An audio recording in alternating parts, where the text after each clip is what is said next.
오늘 저는 폭풍이 주는 복이라고 하는 제목으로 고난에 관한 이야기를 하려고 합니다. 여러분 주보에 보면 뒤쪽에 보면 칼럼이 있습니다. 그 칼럼을 잠시 한번 읽고 설교를 시작하겠습니다. 칼럼을 한번 보시기를 바랍니다. 자, 고난을 통해서 인생을 배우라. 고난의 문제는 인류 역사의 시작부터 지금까지 누구에게나 닥치는 실존의 문제입니다. 남녀노소 빈부귀천을 막론하고 반드시 찾아옵니다. 삶의 여건과 상황은 달라도 고난의 문제는 예외가 없습니다. 그러나 고난을 어떻게 대하고 대처하느냐에 따라서 삶의 결과는 상상할 수 없는 차이를 가져옵니다. 성경은 고난을 통해서 인생이 온전케 변화되고 행복을 누리며 영광과 축복의 통로가 될 수 있다 말씀합니다. 주 안에서 만나는 크고 작은 모든 고난은 축복으로 승화시켜 나가는 하나님의 사랑입니다. 고난의 의미는 무엇입니까? 고난은 내 삶의 방향을 바꾸는 하나님의 역풍이요, 고난은 나를 더 가까이 부르시는 하나님의 사인이며, 고난은 겸손과 낮아짐의 기름 부음이 넘치는 축복의 시간입니다. 고난은 나의 과거를 돌아볼 수 있는 성찰의 기회요, 고난은 나의 약함을 고백하는 은총의 시간이며, 고난은 다른 이들을 돌아보며 눈물로 위로하는 은혜의 시간입니다. 축복의 열매와 온전케 되는 승리의 여정입니다. 지금 우리나라가 겪고 있는 그런 고난이나 여러분이 개인적으로 가지고 있는 고난도 역시 어떻게 대하느냐에 따라서 축복이 될 수 있다 하는 것입니다. 우리나라의 남과 북을 가로막고 있는 비무장지대에는 수많은 지뢰들이 묻혀 있습니다. 몇 년 전에 경의선을 복구할 때도 철도 복구의 가장 큰 장애물은 수만 발의 지뢰였습니다. 군인들이 행진할 때도 가장 조심해야 하는 것이 바로 지뢰죠. 그 지뢰를 밟으면 어떻게 되나? 온몸이 산산조각이 납니다. 아니면 다리나 발목이 잘려나가죠. 사랑하는 여러분, 신앙생활에도 이런 영적인 지뢰가 있습니다. 그 영적인 지뢰는 무엇일까요? 자, 자칫해서 영적인 지뢰를 밟으면 그동안 쌓아온 신앙이 한순간에 산산조각이 날 수도 있습니다. 그렇다면 무엇이 영적인 지뢰를 밟는 것일까요?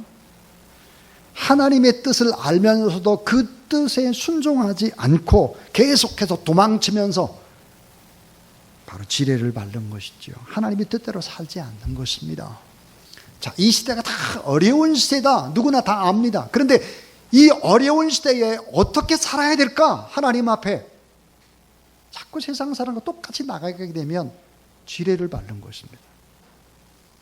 하나님 우리에게 자신의 뜻을 말씀하실 때 강요하거나 위협하는 분이 아니시죠. 그래서 우리는 얼마든지 교만할 수 있고 하나님의 뜻에 불순종할 수 있고 피해갈 수도 있습니다. 그러나 그것은 지뢰입니다. 한 번 잘못 밟게 되면 순식간에 날아가는 것이죠. 요나는 하나님의 뜻을 너무 잘 알고 있었습니다. 하나님의 사람이죠. 그런 선지자입니다. 그런데 여호와의 낯을 피해서 정반대의 길로 도망을 치고 마는 것이죠. 자, 요나가 배에 올라타자 배는 순풍을 달고 순조롭게 출항을 하시죠. 자신의 뜻대로 잘 풀려나간다고 생각을 한 것입니다. 그러나 그것은 무서운 함정이요, 쥐레밭이었습니다. 자, 한번 하나님께 불순종하기로 마음을 먹으니까 그때부터는 만사가 일사천리로 잘 되는 것 같아요. 처음에 다 모든 것이 다 구비되어 있는 것 같아요.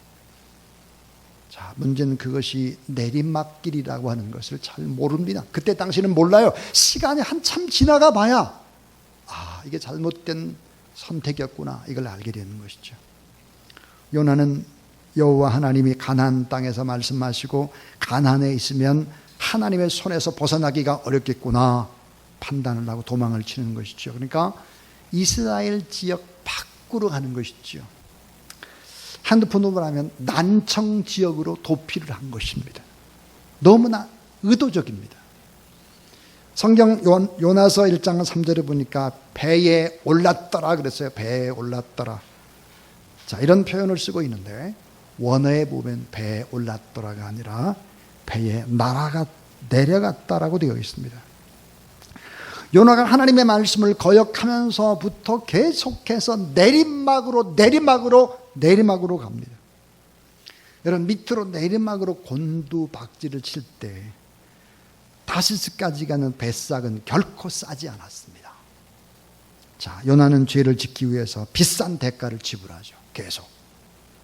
타락을 여러분 공짜로 생각하면 안 됩니다. 타락하려면 돈이 들어요. 주변의 사람 다치게 만드는 것입니다. 요나는 밑으로 또 밑으로 곤두박질을 쳐가기 시작을 하죠. 어디까지 곤두박질을 칠까요?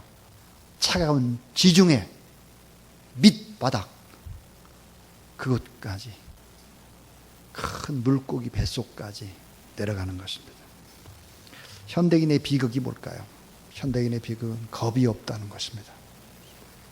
현대인의 비극이 뭘까요? 절대가 없는 거예요. 모든 것을 상대화시키는 것입니다. 모든 상황이 그렇다는 것이죠. 절대가 없는 것이 비극입니다. 또 하나, 이 현대인은 너무나 자기중심적이고 무책임합니다. 현대인의 비극이 뭘까요? 나를 사랑하는 것이 무엇인지를 잘 모릅니다. 그럼 나를 사랑한다는 것이 무엇일까요? 그것은 바로 작은 자를 사랑하는 것이고 이웃을 사랑하는 것이고, 나를 사랑하는 가장 확실한 방법이 뭐냐면 성경은 원수를 사랑하는 것이다 그랬어요. 원수 사랑이 곧 나를 사랑하는 것이죠. 너무 무서운 것, 겁이 없습니다. 자, 하나님을 믿는 사람이 하나님을 경외하지 않는 사람, 하나님을 믿긴 믿는데 하나님의 살아계심을 믿는 것 같은데 행동은 그렇지 못한 것이죠. 오늘 본문의 요나는 하나님의 사람이고 하나님 앞에 부름을 받은 거룩한 사람입니다. 그런 음성을 들었습니다. 그런데 여호와의 낯을 피해서 도망을 치는 것이죠. 자꾸만 난청 지역으로 가죠. 자, 욥바에서 배를 탔습니다. 배 밑창으로 내려갑니다. 바다에 빠지죠. 맨 밑바닥, 물고기 뱃속까지. 그리고 그 영역은 점점점 더 고난의 깊이를 가름할 수 없는 바닥을 칠 때까지 내려가는 것입니다. 인간의 무서움이 뭘까요? 금방 빨리 회개하면 좋을 텐데 맨 밑바닥을 쳐야 그때 손을 드는 거예요. 그때는 너무 늦었어요. 하나님은 요나에게 그 불순종이 하나님에 대한 몰이해에서 비롯된 사실을 알려주시고 자신이 누구신지를 보여줍니다. 그리고 하나님을 똑바로 알고 하나님의 사랑을 고백하게 하는 것이죠. 그래서 요나를 추적합니다. 끝까지. 그리고 요나를 찾아내시죠. 그리고는 이방인들에게 하나님의 말씀을 증거하게 만듭니다. 원수를 사랑하게 만드는 것이죠. 하나님은 요나의 죄와 잘못된 실수를 바로 하나님의 사랑을 역전하도록, 그리고는 원수 이방인들께까지 가서 사랑을 베풀도록 그런 자리까지 만들어 갑니다. 우린 이런 생각을 하죠. 하나님이 손이 없다고 생각을 합니다. 그러나 하나님은 많은 손을 가지고 있습니다. 오늘 성경 본문에 바로 폭풍이 하나님의 손입니다. 하나님은 손바닥으로 뺨을 때리는 분이 아닙니다. 그러나 폭풍으로 뺨을 때리고 삶을 때리는 분이시죠. 때로는 지진도 이용하시고, 또 사업하는 분들은 사업줄, 돈줄을 막기도 하고, 지진도 생활뿐만 아니라 여러 가지 방법을 통해서 하나님은 하나님의 살아계심을 우리에게 나타냅니다. 자, 그러다가 우리가 자꾸만 한계에서 벗어나게 되면, 끝까지 고집을 부리게 되면 매를 대시죠. 근데 하나님이 일단 매를 대면 이거는 엄청난 고난입니다. 입에서 단내가 나고 뼈가 녹아내릴 정도로 인정사정 없이 내리치죠. 과연 이 매를 맞고도 살 수 있을까? 완전히 절망적 상황으로 몰고 가는 것입니다. 자, 악한 사람 중에도 최고 악한 사람을 우리에게 붙여놓습니다. 최고로 그래서 이 악한 상황에서 나를 계속 때리는 것입니다. 자, 야곱 곁에는 누가 있었을까? 나반이 있습니다. 모세 곁에는 누가 있었을까? 바로가 있었습니다. 다윗 곁에는 누가 있었을까? 사울이 있었습니다. 한나 곁에는 누가 있었을까? 분인나가 있었죠. 바로 그것입니다. 하나님의 사랑과 하나님의 용서, 요나서가 그것을 증명합니다. 단계별로 아주 치밀하게 한 단계 한 단계 요나를 바꿔가시는 하나님의 역사. 성경에 야곱과 하나님과의 긴 싸움이 있듯이 요나와도 비슷합니다. 마지막 야곱의 인생이 축복으로 물들이듯 요나의 삶도 결국은 하나님의 승리다 하는 것을 볼 수 있습니다. 요나서 1장 4절, 여호와께서 대풍을 바다 위에 내리심에, 여러분 따라하세요. 바다 가운데 폭풍이 대적하여 배가 거의 깨어지게 된지라. 자, 하나님을 신뢰하지 못하고 하나님의 뜻을 거스리고 선교사로 부름받은 요나가 관광선을 타는 거죠. 그리고 다시스로 갑니다. 근데 요나서는 여기서 끝나질 않아요. 하나님께서 요나야, 네가 그런 사람이었느냐? 난 너에게 정말 실망했다. 나는 더 이상 너에게 미련이 없다. 나는 너를 쓸 수 없다. 넌 자꾸만 도망가니까 어쩔 수 없구나. 하나님이 이렇게 포기해야 하는 분이 아니죠. 자, 고요한 바다 위에 대풍을 내립니다. 풍랑으로 때려치시죠. 이 환난, 이 무서운 폭풍으로 하나님이 요나를 다루시는 것입니다. 자, 이 폭풍은 아무리 생각해봐도 하나님의 축복이고 하나님의 은혜입니다. 하나님의 관심과 하나님의 사랑이죠. 그건 하나님의 인도하심이라. 왜 그럴까 하는 거예요. 오늘 우리나라가 당면하고 있는 여러 가지 문제를 봅니다. 자, 일본의 문제, 또 중국, 북한, 특별히 일본의 문제, 이거는 폭풍입니다. 그러나 이 폭풍 속에서 우리가 어떻게 일본과 싸워 이기는 것이 아니라 일본을 뛰어넘어야 되겠죠? 그럼 어떻게 해야 되나? 오히려 이 풍랑 때문에 오히려 더 감사하고 믿음으로서 나가야 되지 않을까, 그런 생각을 하면서 요나서의 말씀을 봅니다. 자, 폭풍이 축복입니다. 왜 폭풍이 축복일까? 첫 번째는 따라하세요. 요나를 향한 뜨거운 사랑 때문에. 자, 요나를 향한 뜨거운 사랑 때문에 폭풍이 온 것입니다. 자꾸만 세상 길로 가려고 하는 요놈의 요나. 이 요나를 포기하지 않으시고 추적하시는 하나님, 따라다니시면서 요놈의 나를 결국은 바꿔가시는 하나님이죠. 계속해서 간섭하시고 계속해서 손을 대요. 자, 하나님은 이 세계의 모든 정세를 주장하시고 바람과 바다도 주장하시고 한국뿐 아니라 이스라엘도 아스르의 수도인 니느웨도 동시에 이 전 세계 인구를 만약에 65억이라고 한다면 65억의 사람들도 다 주관하는 분이 궁극적으로 하나님이라는 사실을 믿으시기 바랍니다. 근데 65억의 사람 가운데 하나님이 나를 아신다는 사실, 요나라고 하는 한 사람에게 관심을 가지고 계신 하나님, 구체적으로 나를 아시고 나의 과거를 아시고 지금 내가 어디로 가는지 아시고 나의 뜻과 나의 생각도 아시고 나의 아픔과 나의 고통도 아시고 때로는 주저앉고 싶고 포기하고 싶고 때로는 힘들어하는 나를 아시고 계속해서 기대를 가지시는 하나님. 자, 하나님으로부터 떠나라고 하는 요놈의 요나. 여러분 따라하세요. 요놈의 네, 요나예요. 요놈의 요나를 추적하시고 포기할래야 포기할 수 없도록 하신 하나님. 그분은 고요한 바다에 대풍을 내립니다. 이분은 진노의 하나님, 저주의 하나님, 심판의 하나님이 아닙니다. 사랑의 하나님이시죠. 긍휼과 자비가 풍성하신 하나님, 사랑의 하나님.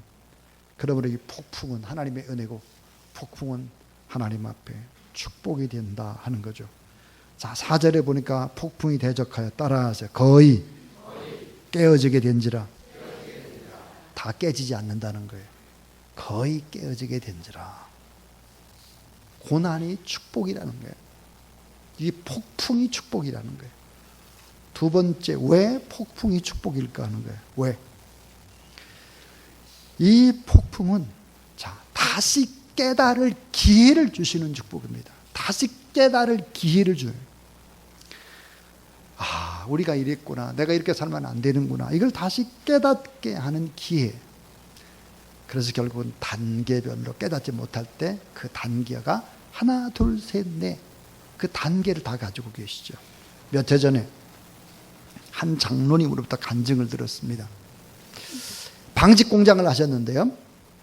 갑자기 불이 나서 공장이 시커먼 연기로 가득 차고 불길이 하늘로 솟았습니다. 자, 피땀 흘려 일군 공장이 젊음을 불태우면서 키웠던 자기 분신과 같은 회사가 활활 타고 있습니다. 근데 이상스럽게 마음이 편안한 거예요. 그리고 감사가 넘쳤답니다. 가만히 생각해 보니까 그날이 수요 예배예요.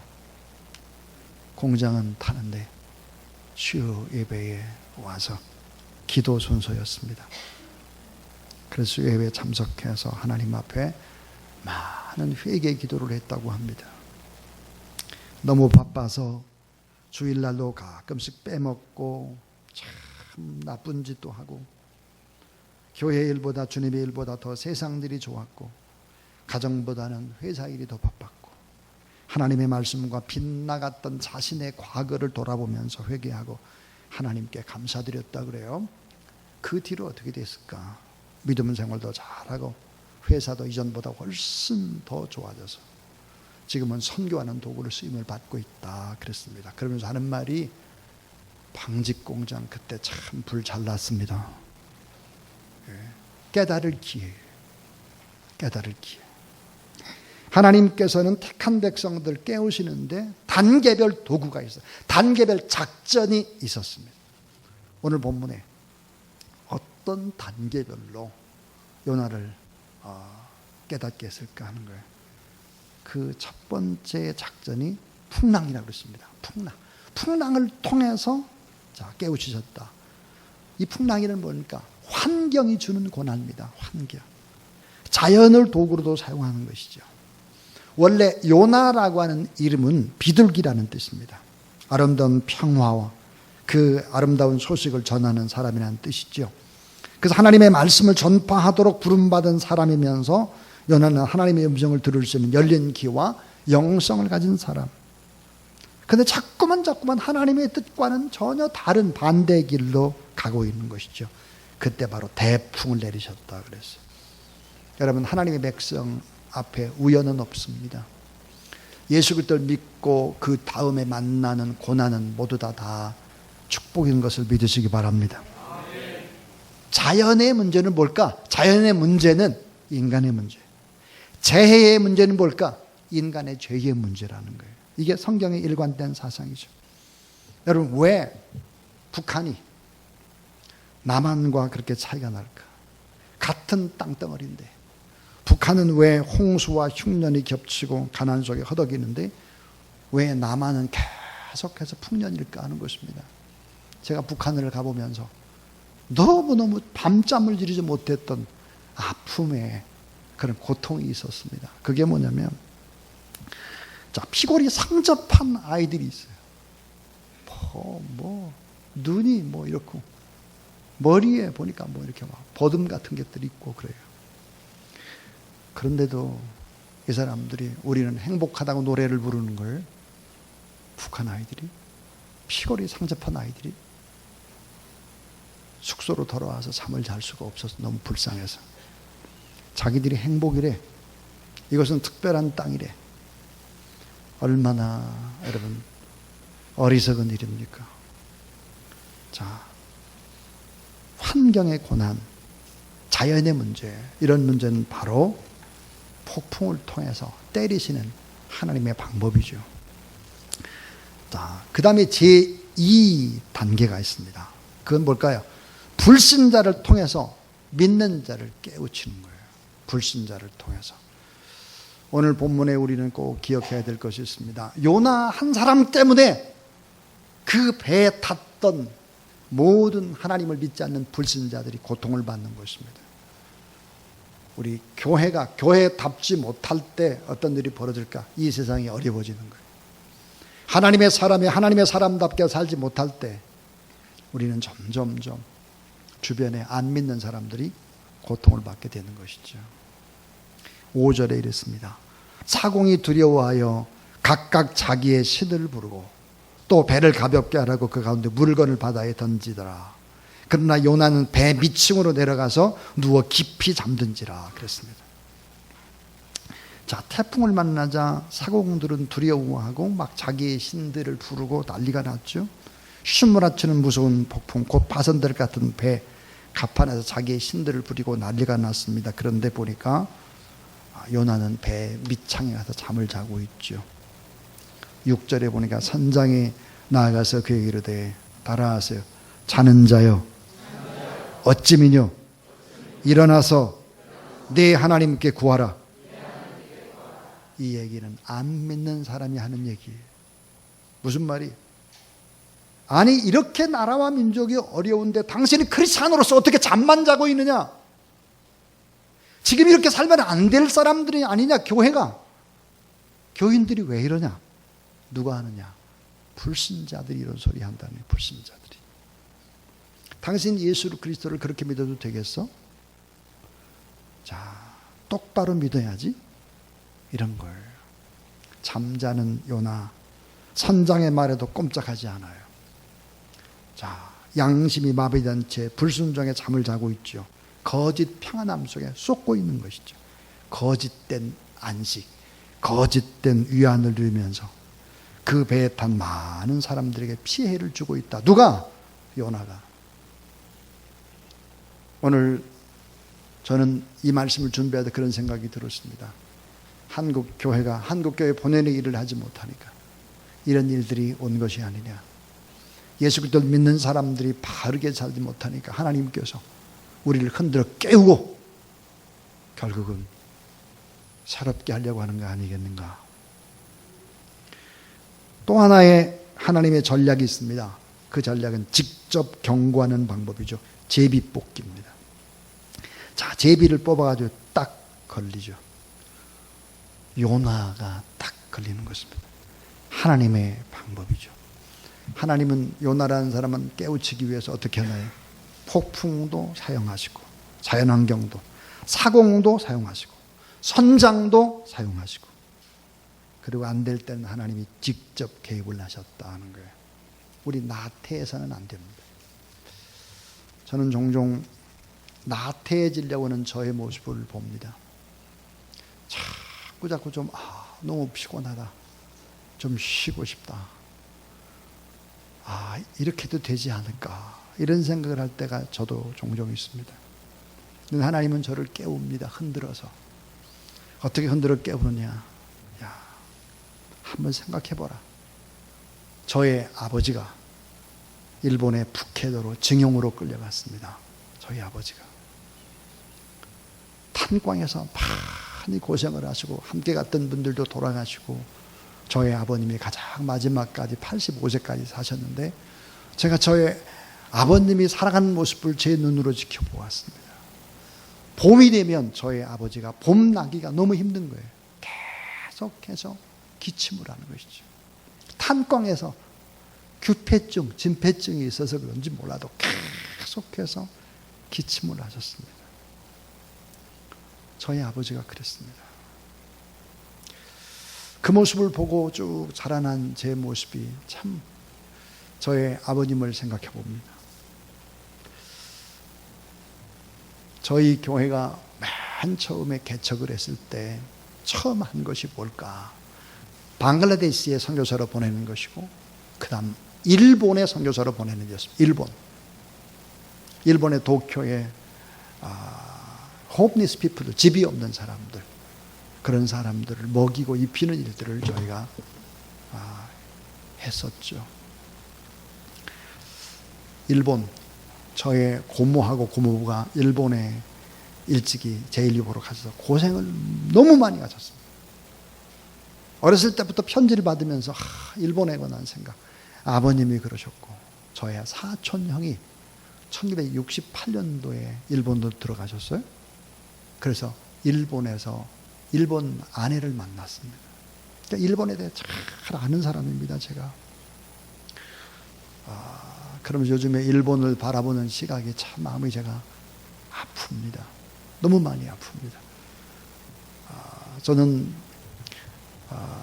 서울대 법대를 떨어지고 난 다음에 그 다음에 원래 제가 간 것이 일어일문학과였습니다. 일어일문학을 공부를 이제 하다가 제가 이제 대학 1학년, 2학년 때 운동권의 학생이었습니다.